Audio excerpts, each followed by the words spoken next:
Hello, I'm Liza Holland, a member of the Nonpartisan League of Women Voters, and I'll be serving as moderator for this forum for candidates for Circuit Court Judge, 7th Division. The forum will be available later by going to the League website, lwvlexington.com. The candidates for Circuit Court Judge are, in randomized order, Kathryn Mattingly Webster, Dianne Minnifield, Michael Davis, Jeffrey Taylor, and Kim Green. We are following the League of Women Voters policies and procedures for this forum. In order to give the candidates a fair chance to be heard, we have randomly selected at random.org for the order of opening remarks and questions, and a second time for the order of closing remarks. Each candidate will have 60 seconds to introduce themselves and 60 seconds to respond to questions. Questions have been created by the sponsors and taken from the public. Finally, we will give each candidate 60 seconds for closing remarks, and we will use a second drawing for the order of closing remarks. We will begin with opening comments. The candidates will go in order of the first drawing. Ms. Minnifield, you are first up. You have 60 seconds. Thank you. Hi, I am Dianne Minnifield, and I've been in the trenches. And by that, I mean I've been actually litigating in the courtroom and doing community outreach and working in specialty courts, fighting for equality, fairness, and justice for 35 years. I started at Central Kentucky Legal Services, handling cases for low-income clients and all things civil. And by that, I mean anything that wasn't criminal, from collections to evictions to probate to uncontested divorces. And from there, I went to the county attorney's office and I did all things criminal. And I'm still there now. And I'm now in family court working in dependency, neglected, and abused kids court. In that court, I do a juvenile, I've done a juvenile drug court, I've done a truancy court, I've been a hearing examiner for the Lexington Fayette Urban County Government Human Rights Commission, and I've had a small private practice in between being a mom of 2 kids. I'm excited about the opportunity and prospects of continuing my advocacy, but from the bench, I look forward. Thank you so very much. Appreciate you. Ms. Webster, you're second to go. 60 seconds to introduce yourself, please. Let me unmute myself. Thank you for having me. My name is Kathryn Mattingly Webster. I'm originally from Marion County, Kentucky, and I came here to go to the University of Kentucky, where I graduated in 2006. My life in the criminal justice system started shortly after that, when I was the victim of a violent crime.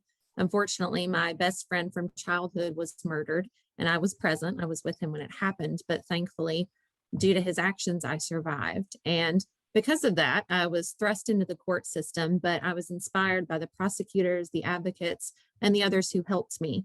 And I was hired by Ray Larson, the Commonwealth's attorney, back in 2011 to prosecute cases in his office. I've been practicing in Fayette Circuit Court ever since as an assistant Commonwealth's attorney. I now work for Luana Redcorn.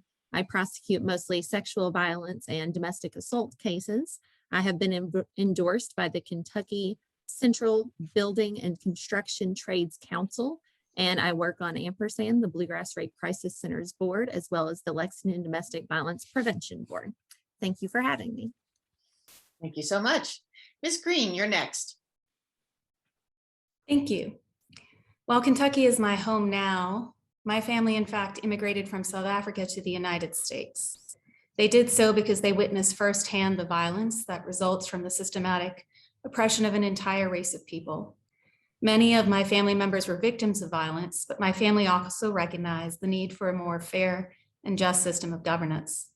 My uncle, in fact, represented political prisoners during apartheid, and in many ways, I've modeled my career on his. When I graduated from Harvard Law School, I chose to move here to Kentucky to become a public defender.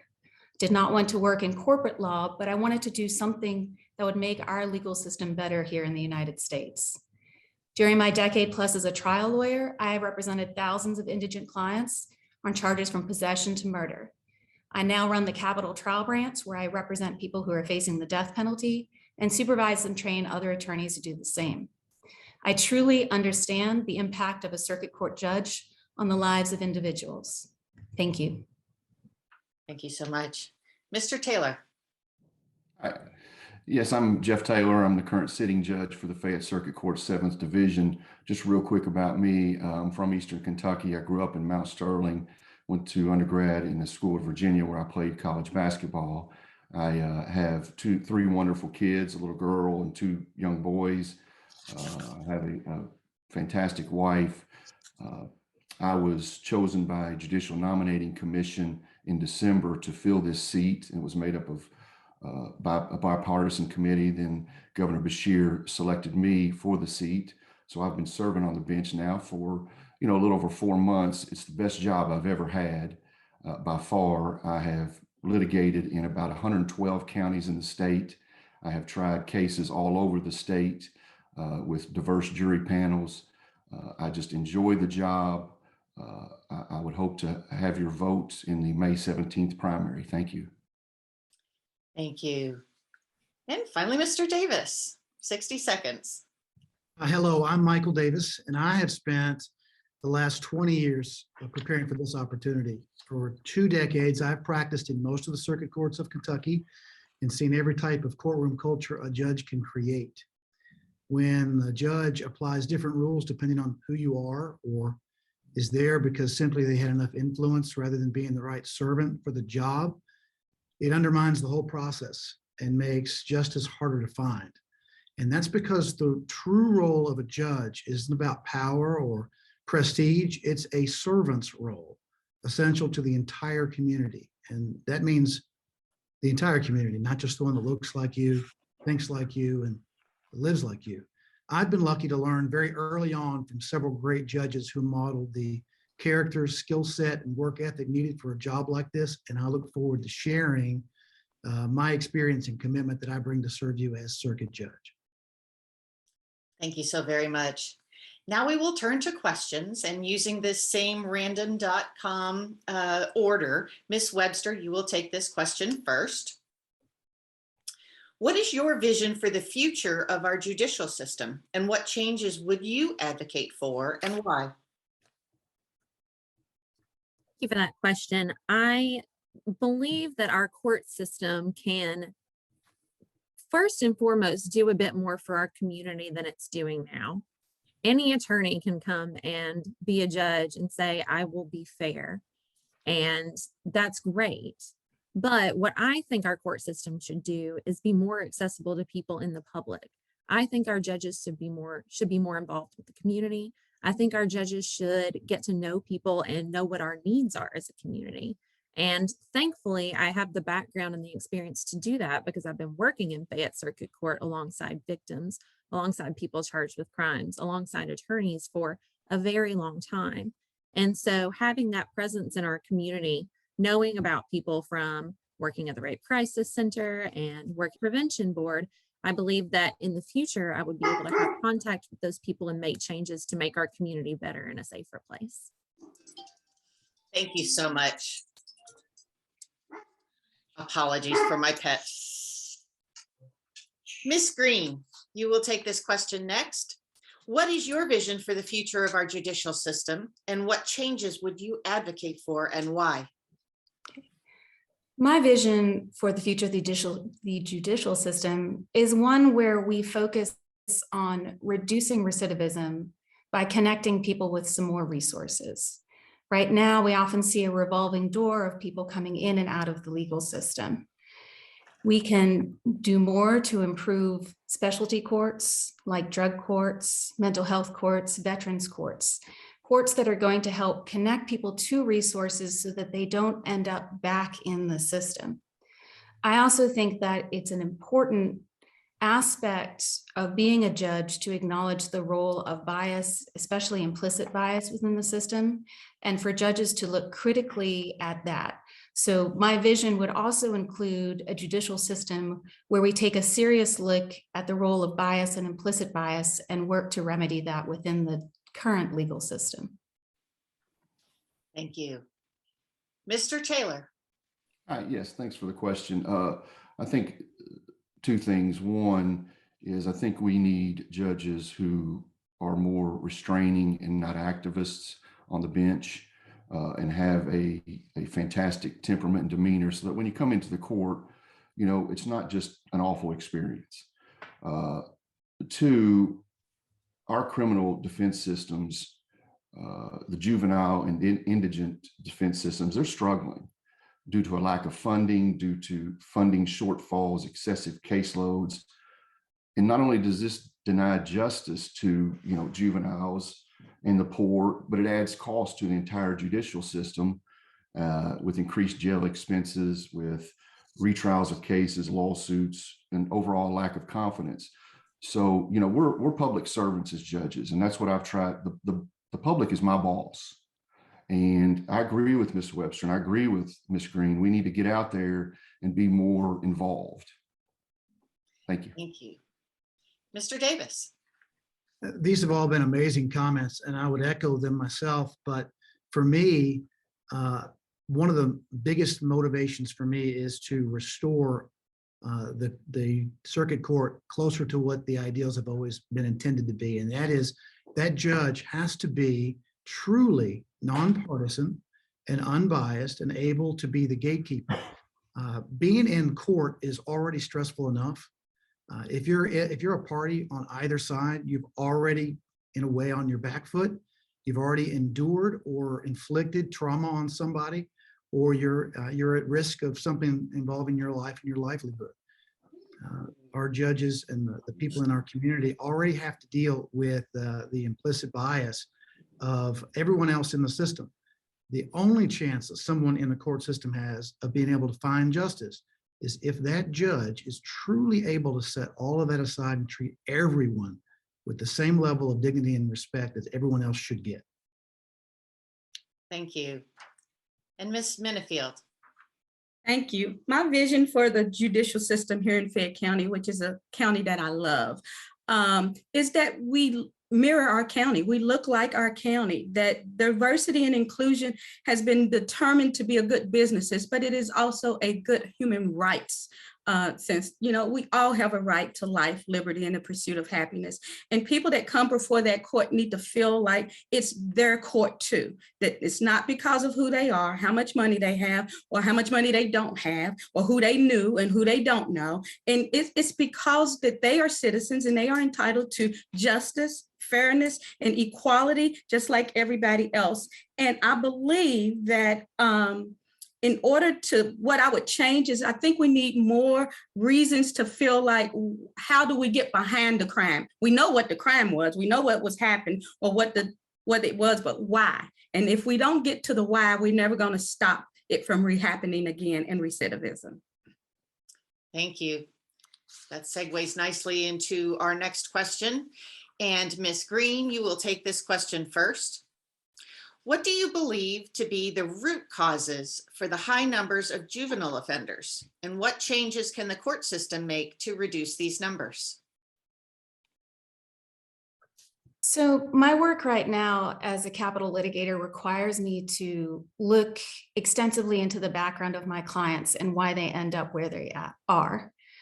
Frequently, what we find is that it's things such as access to housing, access to proper counseling, mental health treatment.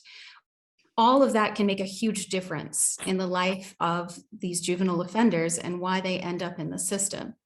So working on connecting, as I said before, them to resources, trying to provide stability in their lives and a sense of self-worth, a sense that they have a place in our society and our community, I think can go a long way to preventing them from engaging in some of the behavior that results in them being in juvenile court. Thank you. Mr. Taylor. Yes, I agree with Ms. Green. I would also say that, I think it, number one, starts at home with good parenting. But, sometimes that doesn't work out, and sometimes that's not enough. And we need programs that will help these juveniles with education, with, as Ms. Green said, a sense of worth, and that's what they need.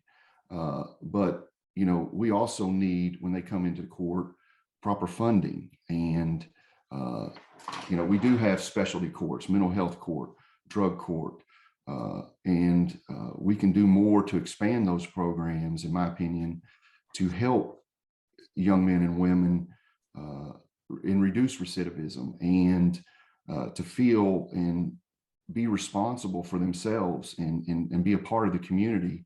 And as a judge, as a public servant, we play a big role in that, and we need to be active on that side of it to help them. Thank you. Mr. Davis. Well, there's not one cause, obviously. Your parenting and your culture in your home is obviously a factor, but so are the opportunities that may be lacking in that home or in that community.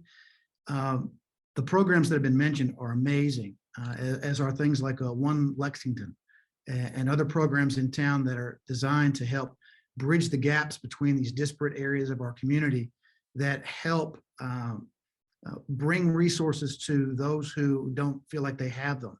Life can be crushing for so many people. And as a parent of an 8-year-old and an 18-year-old and with nieces on other sides of the track, we as judges have to be able to remember that we're all people and be able to apply our human experience before we just blindly apply the law when we have areas of discretion.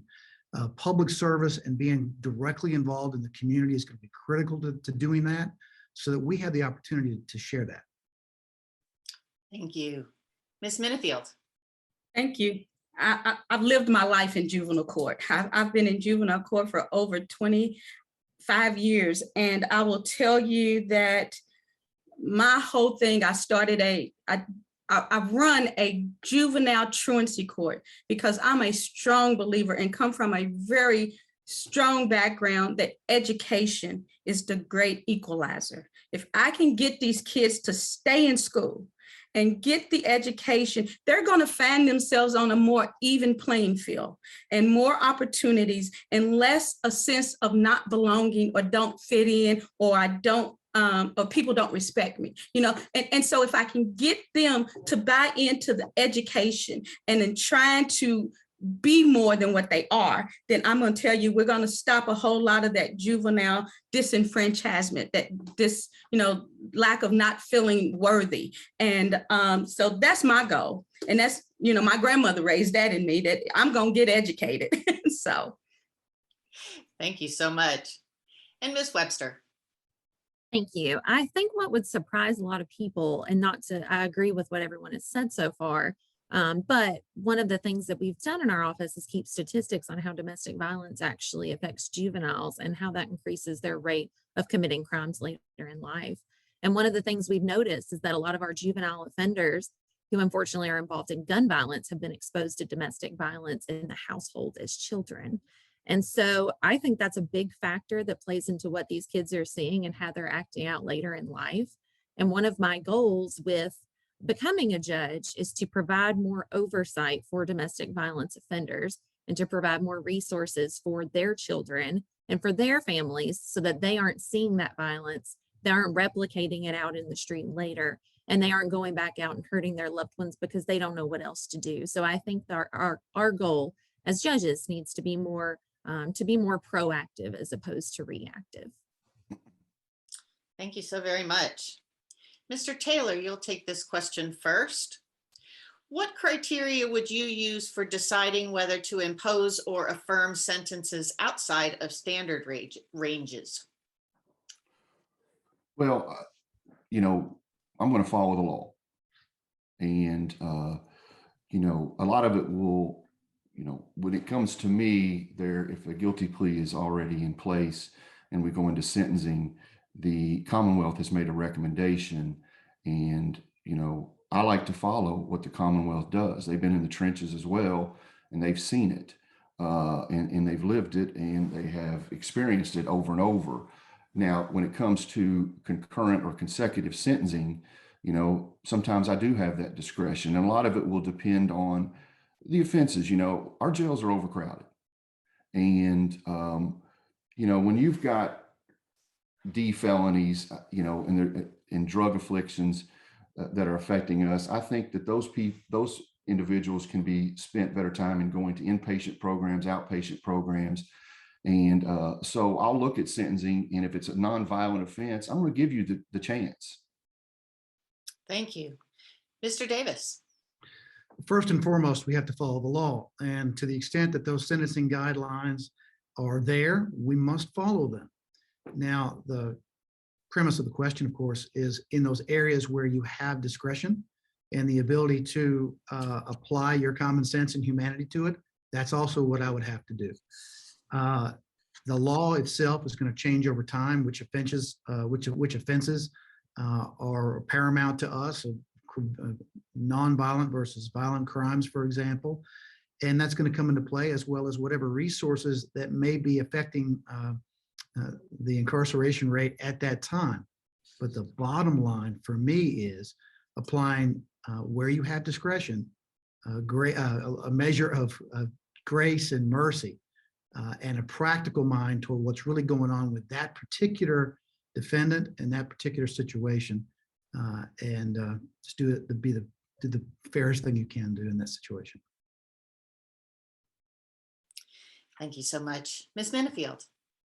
Yes, thank you. I think that I would say that based on the premise of the question, when we can apply some discretion, and we all know judges have some discretion, especially when it comes to sentencing and things of that nature, that you want to look at the actual individual. I mean, because these are real people and real lives and real families, and not some sort of like empirical study or in a vacuum.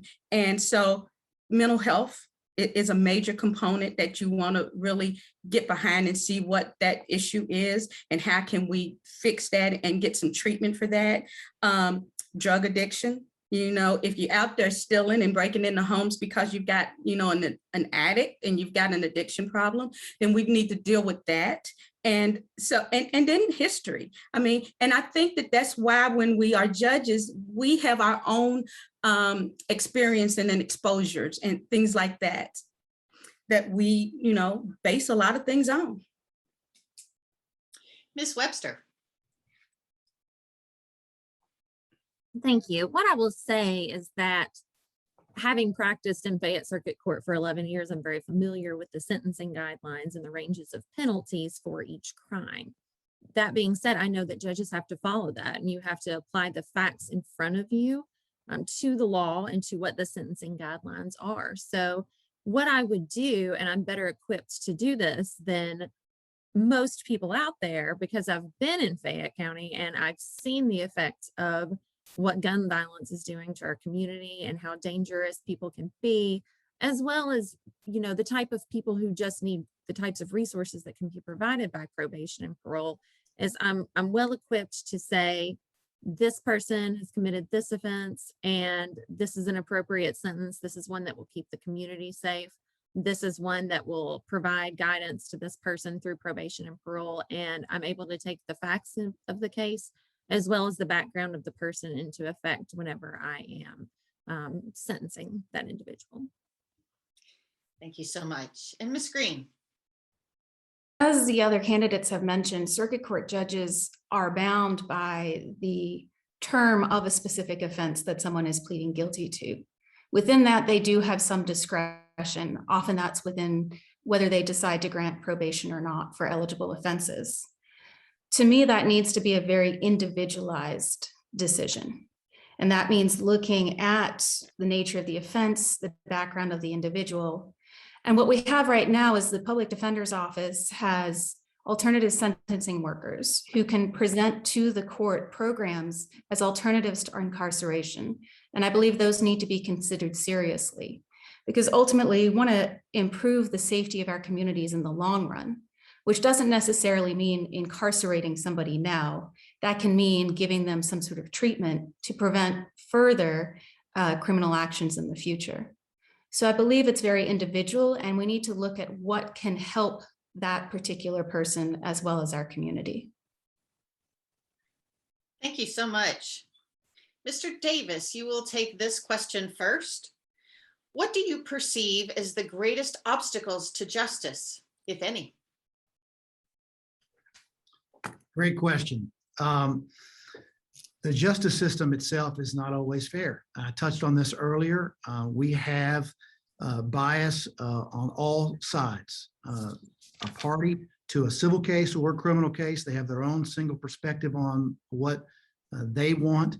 Our public, our media, prosecutor, defense attorneys, they're all entitled to bring their own baggage to the courtroom. The biggest obstacle to justice, in my view, as a circuit judge, is making sure that that judge is the gatekeeper and able to filter all of that out and make sure that each party is entitled to equal access to the law, equal access to the court, and equal application of the rules, no matter who's on the other side of that rule. I've seen what it's like practicing in counties where the rules are different depending on who you are. And that's one of the reasons I want to be a judge, to make sure that does not happen. Thank you. Ms. Minnifield. Yes, thank you. Justice to me is fairness, is equality, is that everybody that comes before that court feels like they are going to be heard. Their issues, their demands, their situations are not just going to be overlooked, that they're going to have a voice. And when you give a voice to those who have felt voiceless and felt like they didn't get a fair shake, then they get a buy-in to it. And until we get a buy-in to our justice system, there's going to continuously be, objections to it. That is, it's not working right. It doesn't treat me the way that someone else was treated. As Dr. King says, until justice rolls down like water and righteousness like a mighty stream, we're never going to be, free and have an opportunity of having true justice. So, and that's what I hope to bring to the bench. Thank you. Ms. Webster. Thank you. I think some of our greatest obstacles to justice have been historically systematic inequality, poverty, systemic racism. And what we're seeing now is that a lack of funds can be a barrier to justice, as well as a lack of time. Thankfully, in Fayette County, I think we are working forward as opposed to backwards. But one of the things that I have tried to do for people that I work with is promote something called transformative justice.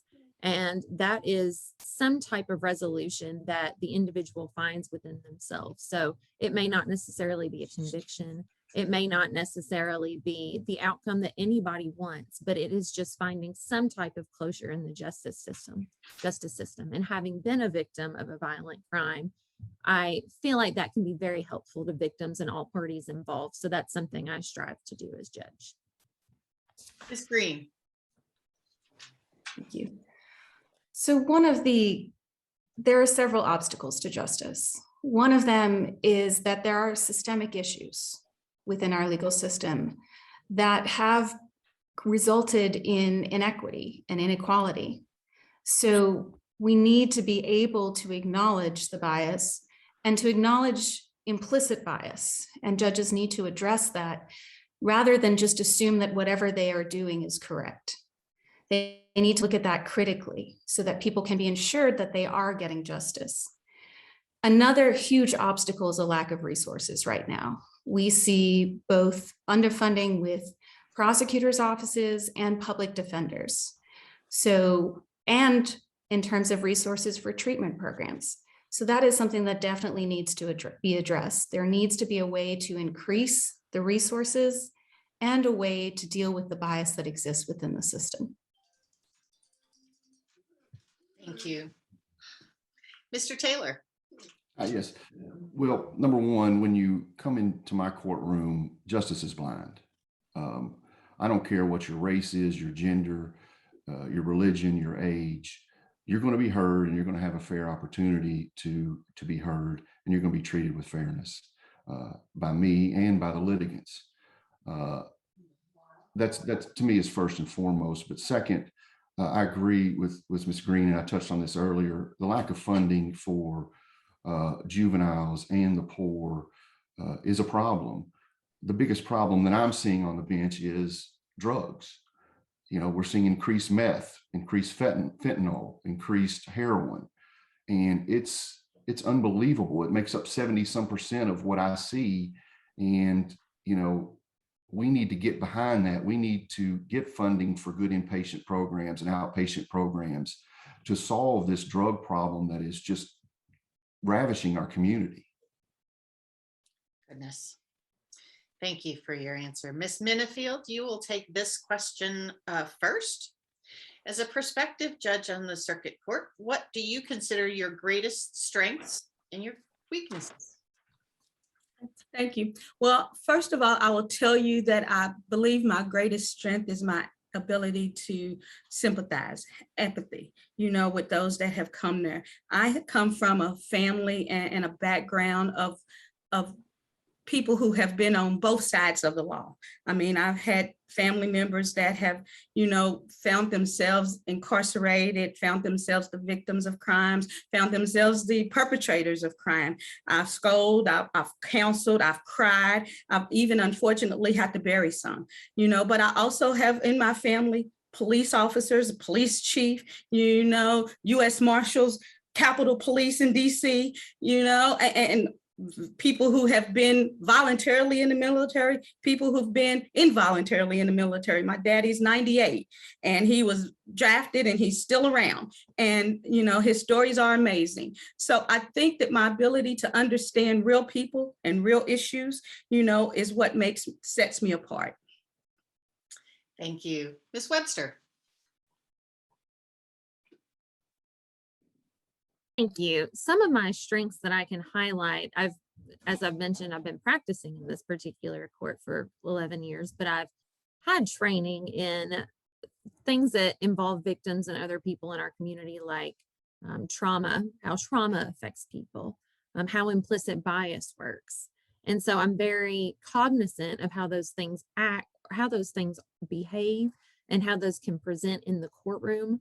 I'm also the only person, thankfully, that has been a victim and has been in the courtroom from a traumatic situation. And so I'm the only person that can go in and say, I know how scary this can be. And I don't want anybody to feel like they would be judged on the basis of race, color, gender, anything like that. So I have those kind of strengths, and I have a lot of strengths from working in the community from so long and having the type of outreach. I'm also a coalition builder. I've built a lot of networks to be able to address problems in our community like sexual violence and domestic violence. And I look forward to bringing that experience to the bench. Thank you so much. Ms. Green. I believe my greatest strength is my compassion. So my motivation in the work that I do has never been a paycheck. I have always done this because I want to make things better in this system. And so in doing so, I've had the opportunity to work with a lot of people to truly understand why people end up in the criminal legal system and how to prevent that. In terms of a weakness, I would say my greatest weakness is my desire to fix everything. I know that's not possible, but it's something that I always aspire to do. And it's something that I've aspired to do throughout my career. Thank you so much. Mr. Taylor. Yeah, good question. I think my best strength is the ability to bounce back, always showing up and pulling my pants up and getting at it. Also, my experience is trying cases all over the state is pretty much second to none. I was a top 50 super lawyer. I was Kentucky Defense Lawyer of the Year. I was a Best Lawyer of the Year. And those were all because of my trial experience across the state. And I think that is why I was chosen by the Judicial Nominating Commission and why the governor blessed that appointment, due to having such experience. So I have that experience. And, but as far as a weakness, I think it's more of a systemic weakness for everybody, is that we need to manage our dockets. COVID really put us behind, and we need to be able to manage these dockets and get people the help they need instead of just incarcerating them and moving on down the road. Thank you. Mr. Davis. My biggest strength is that I already wear the hats that are essential to being a good, strong, well-rounded circuit judge. It's not enough to be great at your area of law. And it doesn't matter how much even of a servant's heart you have, if you don't have the right combination of experience and skills it takes to lead a circuit court. You don't have to be an expert in every area of law, but you have to have a proven ability to put on those hats constantly, because we don't just deal with criminal law. We deal with the entire range of civil law as well. And whether it's a car accident case or a probate or a contract dispute or an engineering construction defect or products liability issue, the areas are complex and wide, and you have to be able to dig into those areas of law, understand them, distill them, apply them with practical common sense to the facts, still be able to write about them in a sensible way that everyone can understand, while being able to manage your docket, lead your team of staff. I've been a supervisor and a manager since before I even went to law school, and I've done all of those things. Thank you.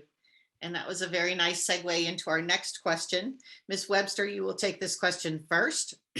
How would you prepare yourself to handle cases involving unfamiliar areas of the law? Well, I've been very fortunate that because I've been practicing in this particular court for so long, I'm very well equipped to handle the criminal docket. I know the ins and outs of the criminal law. I've been doing it for a long time. I've tried several death penalty eligible cases, which are some of the most intense cases you will try, which included, and I've also tried some cases involving infants, children, women. I've tried approximately 50 criminal cases. So I'm well equipped to go in and be able to handle the criminal docket, know all about that. And that is a significant portion of the docket. And that's what affects people in our community. Because I'm so well equipped and have such a good understanding of that, that will give me some time to be able to learn and be familiar with other parts of the law that I don't completely understand. And I have 2 kids right now, so I'm really good at time management. So I will be able to handle trying to manage my time and learn those new things. Thank you. Ms. Green. So I think many people here would agree that law school doesn't necessarily prepare you for being a trial lawyer. And so I have spent a lot of time learning on the job. And because I practice in such a complex area, that means that I have spent time learning about things that seem completely unrelated to the law, like how drugs impact the body, mental health issues. And so as an attorney, I've had to work hard to educate myself on new areas right now. And so I would do the same as a judge. I think that no judge should assume that they know everything, even if they have been practicing in all of these areas. Every judge should take the time to educate themselves, to listen to what the parties have to say, and then to do the research and put in the work. Thank you. Mr. Taylor. You better be a tireless worker to be a judge. It's that simple. Civil law, which I've done and tried all the cases that I've tried over 23 years, I know that law. And I don't want this to be lost. I mean, we've been talking about criminal law a lot, but civil is tough stuff. You're dealing with medical negligence, nursing home, product liability. That's tough stuff. And I don't want this to be lost because a lot of our questions are about criminal law.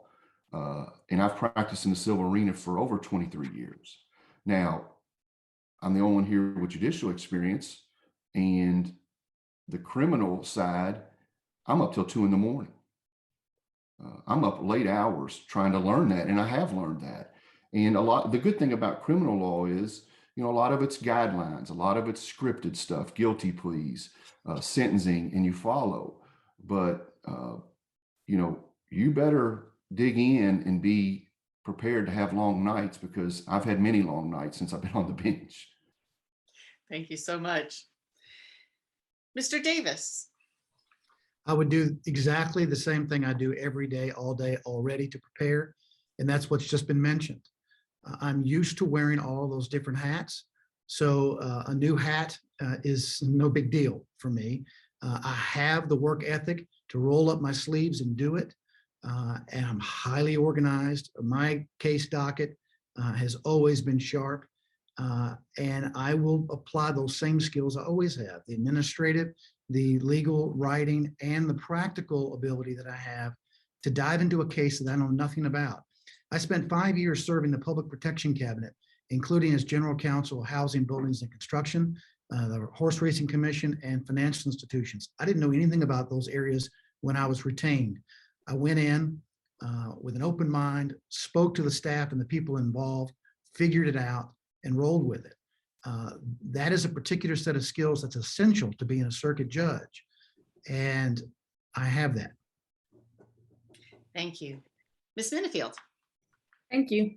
Well, I'm smart enough and humble enough to know I don't know everything, but I surround myself with good, smart, intelligent people, and I ask questions. I am never one that's going to think I got it all right. And so with that ability and my ability to reach across the tables and across the lines and ask for help, from my other colleagues, from other judges. I mean, Judge Keller years ago took me under his wing and would invite me into his office and say, hey, Dianne, this was a great closing argument. I want you to push this tape in and listen to it. Or Dianne, this was a great opening statement. You need to hear it. So I know that people can help me, and I'm going to take the help I can get. I'm not, arrogant enough to say I don't need it. And I surround myself with good, smart people. I mean, even in this campaign, I have been able to utilize young people that know more than me about Zoom. Thank you so much. Ms. Green, you will take this next question first. Please describe your administrative experience. What are your primary strengths as a supervisor or an administrator? So I have been a supervisor now with the Public Defender's Office for, I believe, 6 years or so. So that meant initially that I was a directing attorney of an office, which meant I was directly supervising attorneys who were going to court, making sure case assignments were done, making sure that the cases that those attorneys were handling were handled appropriately, making sure that hiring was done. In the last few years, I've transitioned to a higher supervisory role. So right now, I supervise the capital trial branch for the entire state of Kentucky. That means I supervise the directing attorneys in the eastern and western parts of the state. And I'm making sure not only that they're adequately staffed, but that all of our clients are getting the best representation possible. And that has been my administrative experience. Thank you. Mr. Taylor. Well, I started out from the bottom rung. I was a runner. I was a law clerk. I was a associate, and then a partner with Landrum & Schaus for many, many years. And as a partner, I had many associates, 4 or 5 at a time, that I was responsible to train and mentor. And I've been blessed with excellent mentors on my side, and I've been blessed with excellent associates underneath me. And I hope that I have mentored them correctly, but I've probably mentored more than 30 lawyers as a partner in a law firm. And I think my experience as being there from the bottom up has helped me to understand, but as administrator, you better listen first and not talk as much. Listen and get to know your people. And that's what I've tried to do. Thank you. Mr. Davis. I was an administrator before I was ever even a law student. When I graduated from undergrad in 1994, I followed into my mother's footsteps into the banking industry, where I was an officer at First City Bank for 5 years, where I ran my department of special assets. I hired, trained, and supervised all of my employees. When I left there and moved up here to Lexington to make it my home in '98, I came with the bank and developed 2 banking divisions, hired, trained, and passed that off to the staff and new manager before I went into law school. Out of law school, as I began as a new trial lawyer, I mentored, trained all of the attorneys following me. During the 5 years of my time in the Public Protection Cabinet, I did the same. When I came on as general counsel for the Department of Housing, Buildings, and Construction, I had to build that legal division up from the ground up. I looked for, searched for, trained all of the staff that I had. Thank you. Ms. Minnifield. Thank you. Well, first of all, I know that administrative experience relates to good leadership, and I lead by example. I don't expect people to do things just because I tell them. They see what I do. They see how hard I work. I'm always in the office at 7:30. You know, I'm an early bird, and so they see by example, and I know that leaders build up those that are around them. You don't break them down. You build them up. You listen. You talk less, and you allow them to be creative. Because just because something has always been done one way doesn't mean that's the best way or the only way to get to the end product. And so you've got to allow them to have some creativity. And I've been in, the prosecution's office, 30 some odd years. And so people look up to me. They ask me questions, and I, share my experiences and share what I know that works. Thank you. Ms. Webster. Thank you.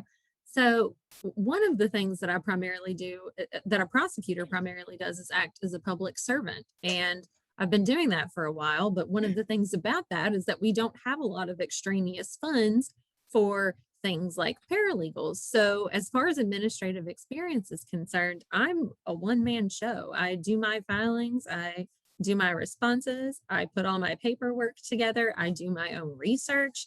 I do a lot of the clerical things on my own because I want to, and because there's no one else to do it. So we do have a lot of help, but it's what that's done for me has taught me to be more independent. And I know if I want something done, I need to go out and do it myself. So that's been very helpful in developing independence. But I'm able to ask people for help when I need it.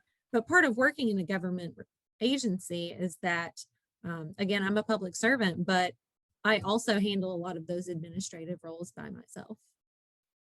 Thank you. And this will be our final question before closing remarks. Mr. Taylor, you'll take this first. Do judges have an obligation to improve public understanding of the courts? And if so, should they carry out that obligation? Yes and yes. I think that there sometimes the judicial system is seen as, less than attractive, less than transparent. And we need a lot of transparency as judges. We have an obligation to be transparent, to be fair, to be objective, justice being blind.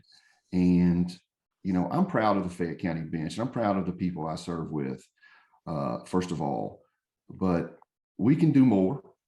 And I think our obligation is to be more transparent and to, for me, I can't say it enough, the drug addiction, helping these people, giving them chances, getting them into programs so that they can survive and create better lives, not only for themselves, but for their children.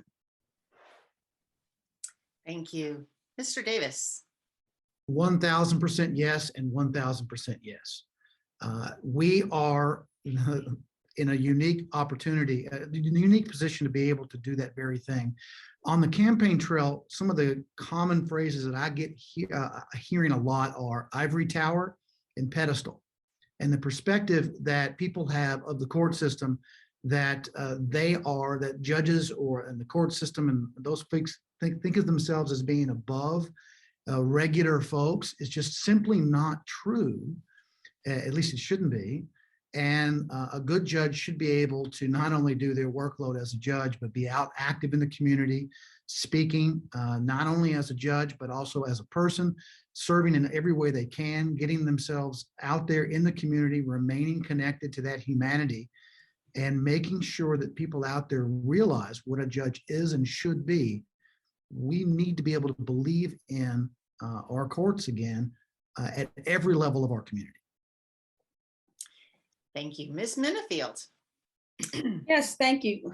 Yes, I definitely believe that judges have a obligation to be out there in the public and making the public feel that the justice system is intended to do what it was designed to do. You know, it's intended to be an avenue to handle disputes that cannot be handled otherwise, you know, other places. And that their dispute is going to be taken seriously, that their dispute is not belittled, and that they're going to be, you know, have an opportunity to be heard.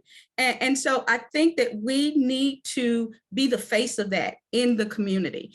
And I'm always in the community preaching that. I preach jury service. I don't want nobody calling me saying I got this jury duty and I can't go. How do I get out of it? Absolutely not. We need you on the jury. We need our citizens on every jury and every opportunity. So I am always pushing for community to understand and be involved. Thank you. Ms. Webster. Thank you.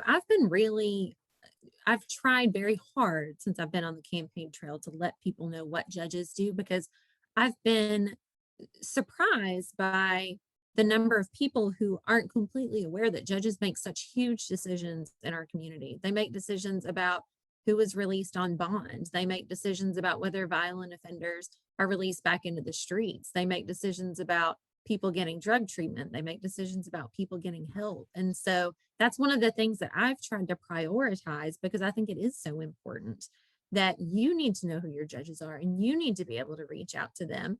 And likewise, judges also need to be able to hear feedback from the people in their community about what is important to them. And so I've tried to make myself very accessible to people, to provide feedback, to let me know what they see the needs are in our community. And as a judge, I intend to continue to do that, to make the court system more accessible and more available to the people in our community. Thank you. Ms. Green. So judges absolutely have an obligation to improve public understanding. In fact, I believe it is a pre-existing ethical obligation of judges to do so right now. And I think that that is twofold. Judges need to get out in the community to let people know what it is that they do, to let people know the impact that circuit court judges have on the lives of individuals throughout our community. And I also think it's important that judges are in a position of power and that they know where people are coming from that they are judging, that they are familiar with the communities where these people are coming from, where they understand where people are, and that they are getting involved. And they are also getting involved in things like the specialty courts. And there are so many resources out there in our community already who are doing things to help people that I believe judges need to be aware of and connected to, because judges have some power here and can help connect people with the resources. Thank you very much. And now we will turn to closing remarks, which we have also randomized. Mr. Davis, you are up first for closing remarks. You have 60 seconds. Thank you. At the end of the day, I'm just a regular person who wants to give back more than private practice allows. I ask for this job because it's the very best use of all my experience, and it makes the most of the pieces that make up who I am. Driven above all by the need to see fairness and equal treatment for everyone the norm. Belief in the rule of law without forgetting what it's like to see loved ones struggle with the consequences of addiction and chronically bad choices. Passionate about why circuit courts work and when they don't. And truly independent of partisan politics and influence. Our judges serve all the people, and that's why they must be elected by the people's vote, not by small interest groups of people who choose to be involved or closed-door committees. I ask the viewers to research all of us and decide what combination of personality and skill they want to serve them as people, and make the time to go vote. I am ready for this responsibility and ask that you choose me. Thank you so much. Ms. Webster. Thank you. As I mentioned earlier, I grew up in Marion County, and when I grew up there, it had the distinction of having the highest teen pregnancy rate in the nation. And so I understand that not everyone starts on equal footing, and that when people walk into the courtroom, they need to be judged not by their skin or by their economic status or by any other factor, but by the content of their character. Anybody can say that they have a good temperament and they can be fair. Those are basic human values, but not many people can say, like I have, that they've taken the worst thing that's ever happened to them, their trauma, and they've turned that into something positive for the community that they live in. And I've done that by being a public servant and a prosecutor for 11 years. You are more than your trauma. I'm proud to have the endorsement of the hardworking people of the Central Kentucky Building and Construction Trades Council. It's a group of members that represent our building trades in the area. And that's important to me, but I also want your endorsement and I want your vote. I want to help raise my kids in an environment that is better here in Fayette County. And I hope that I can count on your vote on May 17th. Thank you. Ms. Minnifield. Thank you. Thank you, Ms. Holland. Thank you, the League of Women Voters. Thank you to the 4 other candidates that have been here today. I think we've been able to supply the voters here in Fayette County with information and perspectives to make an informed decision at the polls. And I hope that my experience of 35 plus years, my commitment, my compassion, my character. I'm a wife of 35 years. I'm a mother of 2 adult children. I've lived the trenches and I continue to be part of the community. And I think that I hope that all of that has shined through today, and I would appreciate your vote on May 17th. And I guess I'm gonna have to thank Zoom too, because, without Zoom, none of this would have happened. And so this whole new concept, it didn't exist, pre-pandemic, but now we all have learned something new. And see, that's just an opportunity that we have been able to embrace something different and something new. Thank you. Mr. Taylor. Yeah, I want to thank you to obviously my opponents for being here. And I want to thank the League of Women Voters, Ms. Holland, both of you actually, and the sponsors. Whether you're royalty or pauper, you're going to get the fairness you deserve in my courtroom. And that's what I've been doing on the bench now for 4 months. I've got the endorsement of over 200 lawyers, retired judges, mediators, arbitrators to be on the bench. I was chosen by a bipartisan judicial nominating commission for this. Governor Beshear chose me. And that was all based on my experience. And I do think demeanor and temperament are very important. And I think that's second to none for me.